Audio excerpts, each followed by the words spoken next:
Well, I hope everyone is doing well as we continue in this Lenten season. My name's Todd Stavrakis. I'm pastor at Gladwin Presbyterian Church, but I'm also the moderator of the Self-Development of People Committee here in the Presbytery of Philadelphia. Taking an opportunity to provide some more information about the SDOP program to members of the Presbytery of Philadelphia, as well as an opportunity for you all to get to meet two of our most recent recipients of the grants that the Self-Development of People provide. First, the program has been around since the 1970s, and it was a response of the denomination to the situation of the increasing prevalence of poverty in America. It was during the time of the so-called war on poverty that the denomination decided that it was going to begin to focus more on how can we help people escape poverty. And the way that it was believed would be most effective was to create a program in which people can help themselves escape from the situations of poverty and other injustices that we find in our society. And so the Self-Development of People program was born. It's been in existence for a long time. It's primarily funded through the gifts that come and are offered during the One Great Hour of Sharing, which is one of the 3 annual offering programs of the denomination. And so we depend upon the gifts of congregations who participate in the One Great Hour of Sharing.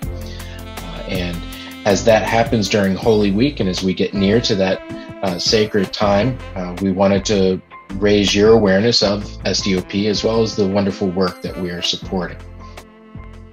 And I have with me today two representatives of the programs that SDOP has granted funds for in 2021. The first is Reverend Michelle Simmons, who is the director of the Why Not Prosper program, and a group within that program called Sisters with a Goal is the recipient of the grant this year in 2021. And then Jean Burke, who works at the Commonplace in Southwest Philly, but helps coordinate a group of volunteers who have developed the Southwest Philly Food Pantry. And I have to say, it has been wonderful to get to meet these individuals, to hear their story, as well as to say, yes, we want to work with you. And so here's an opportunity to understand a little bit more about the groups that we are supporting. And I would hope that you all not only would support the One Great Hour of Sharing, but you would also look at ways that you might be able to assist these groups in their ministry. There are many ways that we can be further supportive of their efforts. And so I would encourage you to follow up with questions to these organizations or to me if you have any questions. But first, let's hear a little bit more about these groups. And Pastor Michelle wanted to give you a chance to share a little bit about the history and the mission of Why Not Prosper. Okay, thank you so much, Pastor, and good morning, Presbyterian. I always mess it up. Good morning, my friends. How about that? I am Reverend Michelle Simmons, the director and founder of Why Not Prosper. And Why Not Prosper is a transitional house for women coming from prison. When I had 8 months clean, God gave me a vision to open up this house, and we're celebrating 20 years this year. And the mission of Why Not Prosper basically is to support the women that transition from the prison back into the community successfully. So what does that look like? We got 3 goals, basically. 1 is to help them stay clean. Number 2 is to help them reunite with their children. That's the first thing the women want to do. And then number 3 is to help them make family sustaining wages. A lot of them have, suffered trauma and substance use disorder, and mental health is all poured into on top of them being locked up. So Why Not Prosper wants to be and is that bridge from the prison to successful living, right? And these women are absolutely amazing. They are courageous. They are creative. And for the last 20 years, I've had the honor of sitting on the front line watching their lives transform. And within Why Not Prosper, this year, due to COVID, we've birthed a group called Sisters with a Goal, and they made the swag team. You're going to hear more about that swag team, y'all. And swag team basically is the formerly incarcerated women themselves that's now reaching back for their sisters behind the wall. Okay, they are working with policy, they're working with resources, they are working with just looking at the system as a whole and seeing how they could, be a support to the ones coming behind them. That's the same with my story. That's why I felt like we were such a great fit for SDOP, because I'm formerly incarcerated and God gave me a vision to open up this house, and I'm going back grabbing other women that's formerly incarcerated, bringing them forward, and now the ones that I'm raising up is going back getting another group. So we're just keeping on moving on, one sister helping another. Wow. I mean, that's the connectional, like, we have to look out for each other, mentality of, how do we support each other? How do we, bring water to each other? How do we nourish one each other? How do we care for one another? And I mean, that's the essence of what SDOP is looking to support. Is it's not about how am I going to take care of myself, but how am I going to help myself and help others and bring people through the wilderness. Just tremendous work. So thank you, Pastor, and we'll look forward to hearing some more. Jean, how about tell us a little bit of history about the Southwest Philly Food Pantry. The Southwest Philly Food Pantry is a baby, but we're doing what I think some major work in Southwest Philadelphia. The West Philadelphia Food Pantry was started almost exactly a year ago, right when the pandemic hit Philadelphia, right when the governor said we got to shut everything down, everyone has to stay home.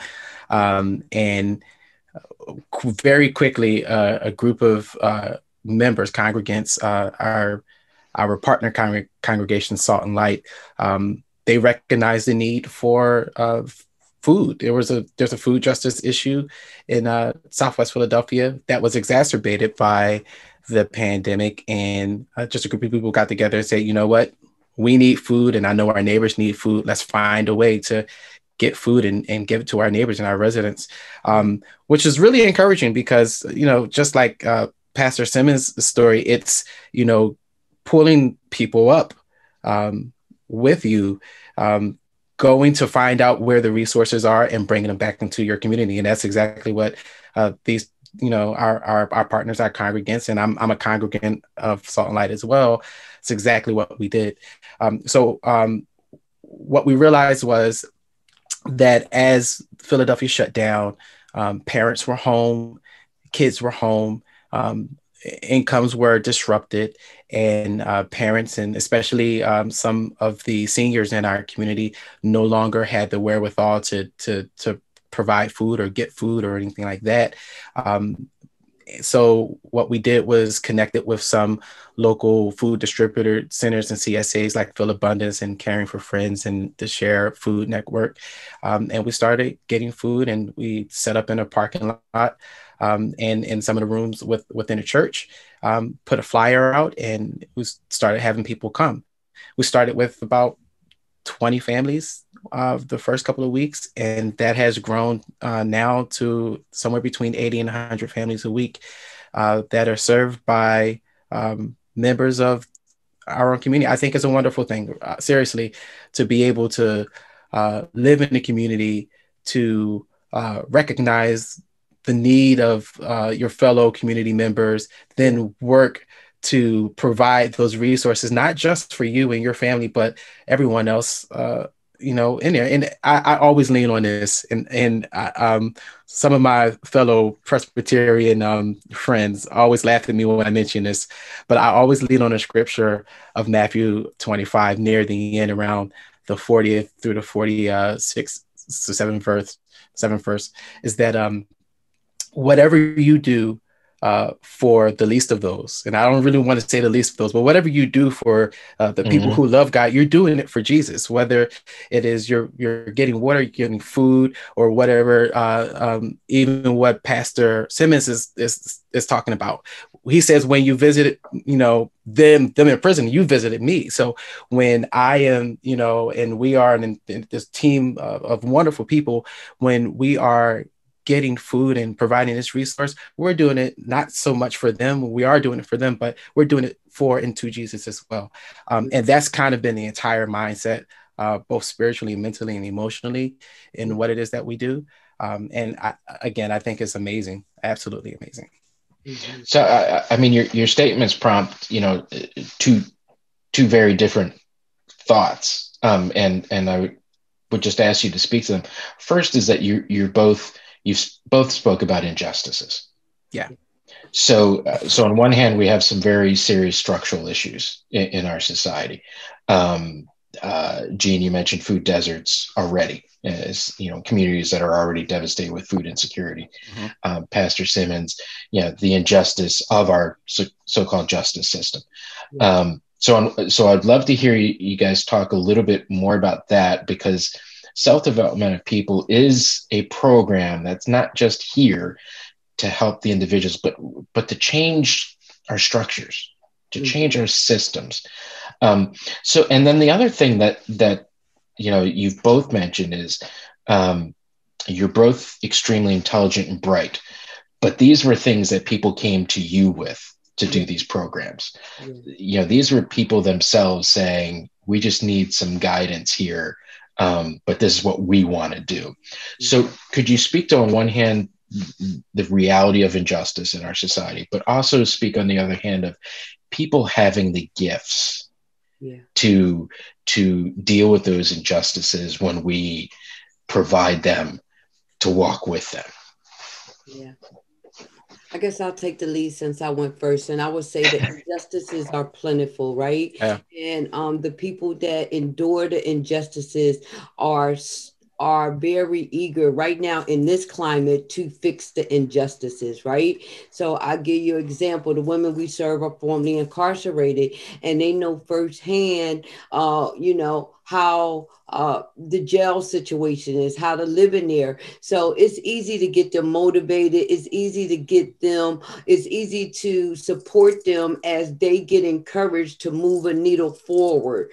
I give you an example right now is that we look at the amount of people that go to jail is plentiful. We look at the amount of people in the city of Philadelphia, 89 to 94% of them are African-American people. And so they like, Rev, why are we going to jail and what do we need to do? And so what they started doing was saying, let's look at the data. Let's look at how they grade us. There's policy and procedures that says, okay, if Sally do A, B, and C, she automatically gets a violation for her parole. So if Sally don't report on time every month, if Sally don't come to my office every month with a clean urine, she goes back. So the sisters with a goal was like, Rev, I keep going back and forth. I can't keep up with the requirements of the parole man. So I said, why don't y'all get together and write a policy on what y'all think it should be and how long you think a sentence should be? They say, because after that, it becomes brutality, right?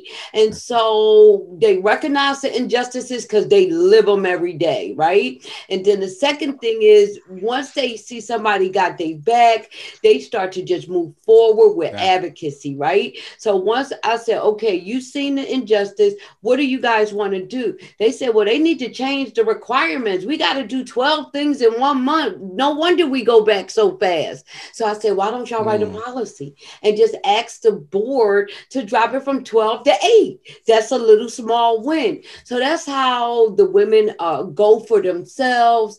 That's how they they're encouraged to do it because they know how hard it was for themselves. It's easy for them to actually jump into advocacy. They ran around once they were released trying to get jobs for months, and they would come back. They'd be like, Rev, oh my God, I tried so hard. And as soon as he asked me about my record, my application went in the trash.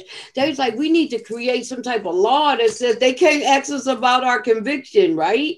And so ban the box was birthed. So now in the city, no employer can ask you about your convictions until after they like you, to after they look at your skill set, and after they make you an opportunity of hire, right? So that way we're breaking down the barriers of discrimination. We're breaking down the barriers of racism. We're breaking down the barrier of injustices. And the women, they are living it, and they are taking the front line on being the voice to speak about it. You know, right now in Philly, you got this whole movement about community action, right? So anywhere there are decisions making, the community, the swag team, we're like, hey, can we sit at that table too? Because y'all can't make those policies without us being there. Because if not, y'all gonna have to go back and rewrite them again. Because y'all not thinking of where we're at. You know, the person closest to the solution is the one closest to the problem.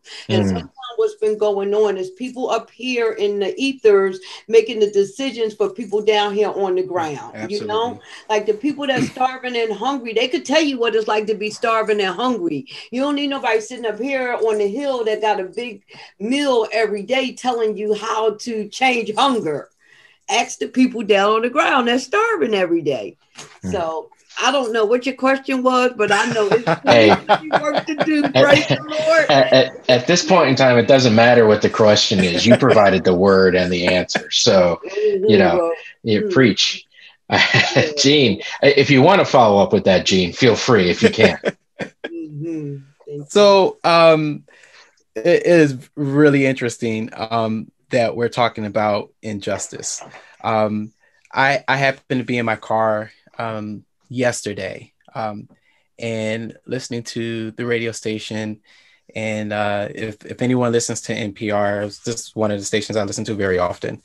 And they were talking about the stimulus check, right? And they had someone from the left and they had someone from the right pretty much duke it out on, you know, whatever program I was listening to. But before that, they preempted this session or this segment with some public opinions from people who I believe, like Pastor Simmons says, are kind of like up here in the ether, and they, you know, don't know what it's like to be impoverished or poor and to deal with, you know, what it's like to live in a hood. So they asked this question, you know, do you think it's a good idea for the government to send out checks for, you know, low income people? And both of the opinions I heard were the same. You know, no, I don't believe it's a good idea because they're not going to do anything but spend the money on drugs and clothes and things, you know, just flashy vice type of items. And it immediately made me upset. Why? Because I live in Southwest Philadelphia. And this is actually a testament to the commonplace and salt and light. I live in Southwest Philadelphia. When I moved to Southwest Philadelphia 14 years ago, my wife and I and the two children we had at the time, we were well below the poverty line.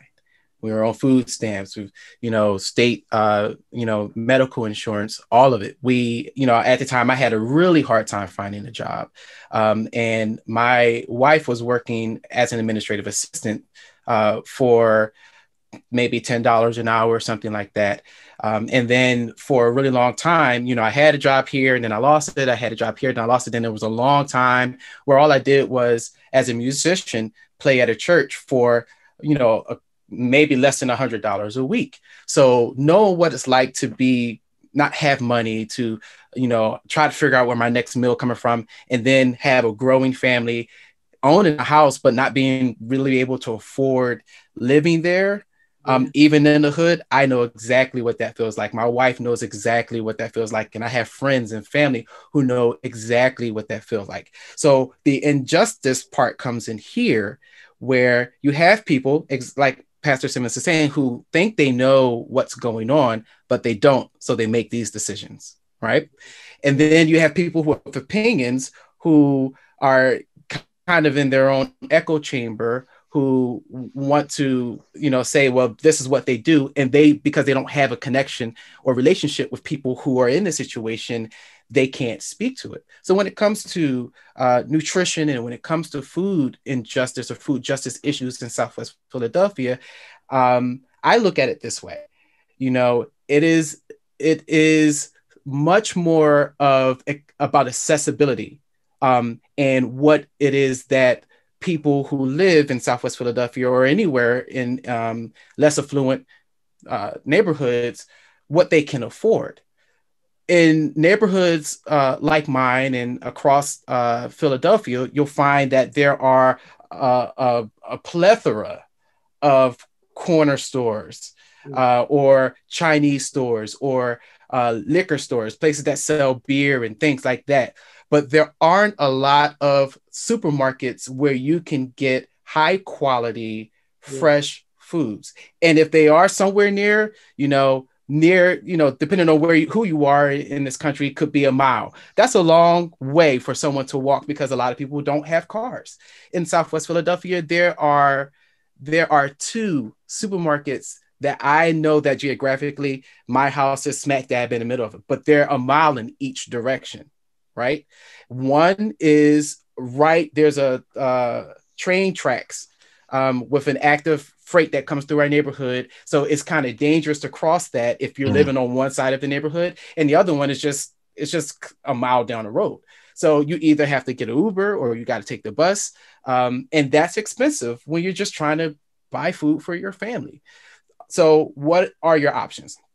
If I have money and I need to feed my family or a little bit of money, whatever income I have, and I don't have a car, what I'm going to do, because what I did was I'm going to go to the corner store and I'm going to buy whatever food that they have, or I'm going to go to McDonald's, or I'm going to go to Burger King, or I'm going to go to the Chinese store, or I'm going to go to the liquor spot that's right down the street. I can walk there and I can afford it.